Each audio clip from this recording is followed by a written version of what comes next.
Selamat pagi teman-teman semua. Ini adalah hari ke-40 saya melakukan ekspedisi di hutan terlarang, letaknya di Kalimantan Selatan.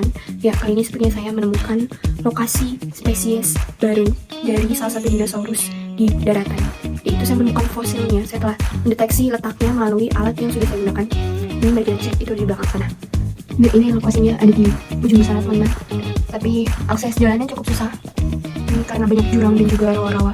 Kita harus pelan-pelan. Bisa saya kenapa-napa, akan bisa tonton video perjalanan saya dan penjelasan mengenai evolusi di channel YouTube saya.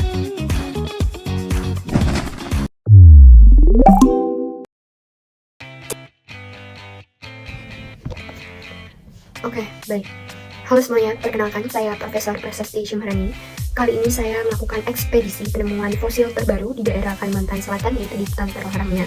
Sebelum saya melakukan ekspedisi, saya ingin menjelaskan terlebih dahulu mengapa saya melakukan ekspedisi ini. Sebelumnya, ekspedisi ini merupakan salah satu materi dari evolusi, yang dimana kalian pelajari saat kelas 12. Evolusi sendiri memiliki pengertian bahwa evolusi merupakan perubahan struktur tubuh makhluk hidup yang berlangsung secara perlahan-lahan dalam waktu yang sangat lama. Evolusi berasal dari bahasa Latin yakni evolvo, yang artinya membentang. Di sini saya akan menjelaskan terlebih dahulu mengenai asal-usul kehidupan. Asal-usul kehidupan dari evolusi harus kita pahami dari berbagai paham, yaitu yang pertama adalah paham abiogenesis, yang dimana teori ini menyatakan bahwa makhluk hidup berasal dari benda mati, dan teori ini merupakan dari Aristoteles, yang dimana contohnya adalah seperti saat Aristotle melihat ada genangan air dan juga ada jerami di atasnya, dan seketika dia melihat ada katak, yang dimana di genangan air tersebut juga terdapat lumpur, dan dia beranggapan bahwa katak ini berasal dari lumpur. Kemudian ada paham biogenesis. Paham biogenesis atau omnivivum ex ovo, omnivivum ex vivo, ini merupakan makhluk hidup berasal dari makhluk hidup lainnya. Proses ini terjadi pada teori Francesco Redi dari 1626 sampai 1799, yang dimana teori ini menyatakan bahwa dia melakukan sebuah percobaan pada daging, yang dimana dia menaruh daging tersebut pada 3 toples. Toples pertama dia menutup dengan erat tanpa ada bolongan. Toples kedua dia tidak menutupnya, dan toples ketiga dia menutupnya dengan kain yang dibolongi. Hasilnya ada larva yang hidup pada daging yang terbuka karena dihinggapi oleh lalat. Kemudian dari Lazarus Valensi, dia beranggapan bahwa kehidupan terjadi pada air kaldu, yang dimana dia juga melakukan percobaan pada sebuah daging yang direndam pada air kaldu, dimana toples tertutup ini tidak ada mikroorganisme, sedangkan toples yang terbuka ini terdapat mikroorganisme. Dan terakhir adalah Louis Pasteur, yang dimana dia melakukan percobaan pada labu udara, sebuah alat yang menyerupai sebuah labu. Hasilnya adalah mikroorganisme yang tumbuh bukan berasal dari benda mati, tapi dari mikroorganisme yang berada di udara. Oke, baik, berikutnya kita akan membahas teori evolusi, yang dimana teori evolusi ini merupakan hasil penelitian dari para ilmuwan. Yang pertama ada teori evolusi Darwin. Dalam pandangan Darwin ini, individu dengan sifat yang memungkinkan mereka untuk beradaptasi dengan lingkungannya akan membantu mereka bertahan hidup dan memiliki lebih banyak keturunan. Kemudian terdapat teori evolusi dari Lamarck. Singkatnya, menurut Lamarck, yang pertama, makhluk sederhana merupakan nenek moyang dari makhluk yang lebih sempurna. Yang kedua, makhluk hidup akan selalu beradaptasi dengan lingkungannya menggunakan organ tubuhnya. Yang ketiga, organ tubuh yang sering digunakan akan berkembang terus, sedangkan organ yang tidak digunakan akan menghilang. Yang terakhir, perubahan organ tubuh dari suatu organisme dapat diwariskan kepada keturunannya. Selanjutnya kita masuk ke mekanisme evolusi. Mekanisme evolusi ini terbagi menjadi beberapa. Yang pertama adalah mutasi. Nah, mutasi dalam evolusi adalah perubahan materi genetik yang dapat diwariskan kepada keturunannya. Mutasi ini dapat terjadi pada tingkat gen ataupun kromosom yang sudah kita pelajari sebelumnya. Yang kedua adalah seleksi alam. Nah, pada evolusi seleksi alam ini proses bertahap di mana alam menyeleksi bentuk-bentuk yang cocok untuk bertahan hidup dan juga bereproduksi untuk menghasilkan keturunannya. Yang ketiga ada rekombinasi gen. Rekombinasi gen dalam evolusi adalah proses pertukaran materi genetik antara organisme yang berbeda. Proses ini menghasilkan keturunan dengan kombinasi sifat yang berbeda dari induknya. Keempat, ada migrasi. Evolusi ini merupakan perpindahan spesies dari suatu tempat ke tempat yang lain. Nah, spesies yang berpindah ini harus mampu beradaptasi dengan lingkungan yang baru juga. Dan terakhir ada genetic drift. Nah, genetic drift ini merupakan perubahan dalam kumpulan gen suatu populasi kecil akibat kejadian acak. Nah, pada genetic drift ini terbagi menjadi dua. Yang pertama ada the bottleneck effect. The bottleneck effect ini merupakan bencana alam seperti kebakaran, gempa bumi, hasil cadangan yang sangat menurun drastis, penyakit yang mewabah dapat mengurangi sejumlah individu dalam populasi.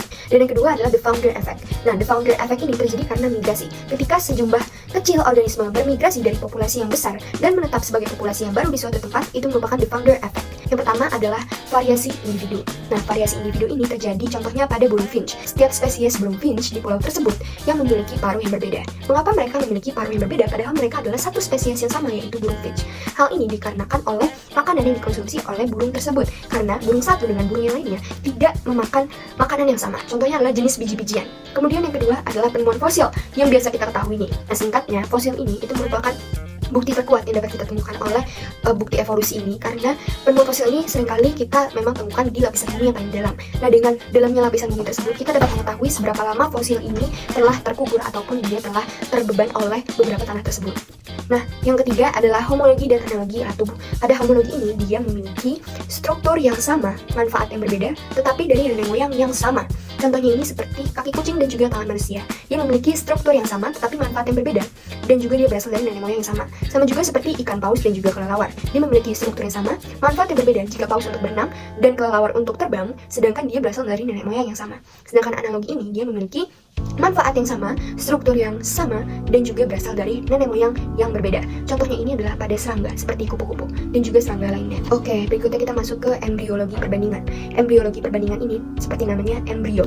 Nah, seluruh makhluk hidup, mamalia terutama, yang memiliki tulang belakang ataupun vertebrata ini, dia adalah berasal dari embrio terlebih dahulu.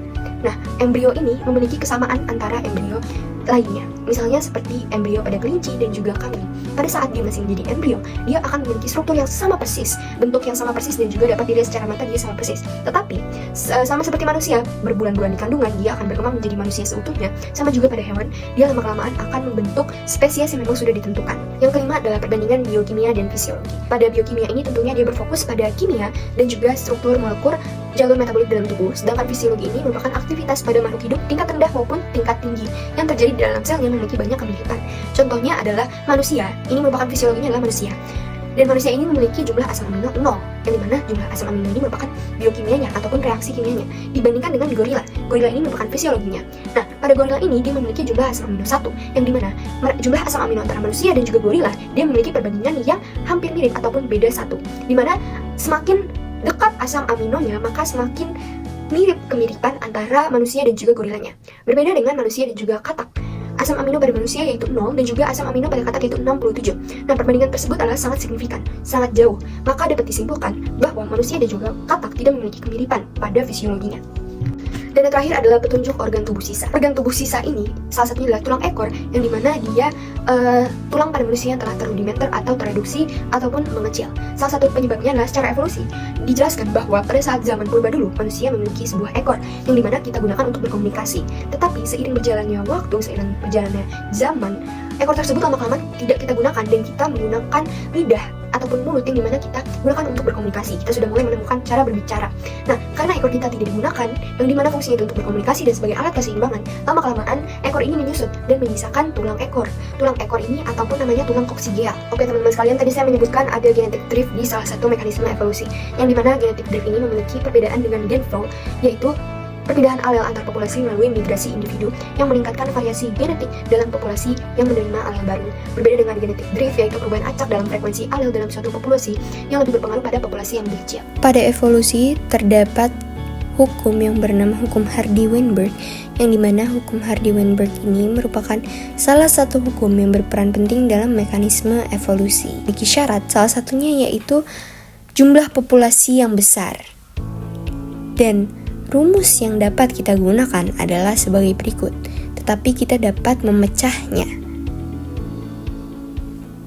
Dalam keterangan, frekuensi gen dominan A besar, B besar, ataupun D besar dilambangkan dengan P, dan Q dilambangkan sebagai frekuensi gen resesif, dan P kuadrat sebagai frekuensi alel homozigot dominan, dan juga 2PQ frekuensi alel heterozigot, dan yang terakhir Q kuadrat sebagai frekuensi alel homozigot resesif. Oke teman-teman, di sini saya sudah memiliki contoh soal yang saya buat. Pada daerah Shanghai, Cina terdapat 20.000 penduduk dengan 5% albino, maka perbandingan jumlah orang yang berkulit homozigot dan normal heterozigot berturut-turut sebesar. Nah, di sini kita pertama-tama harus menulis terlebih dahulu diketahuinya.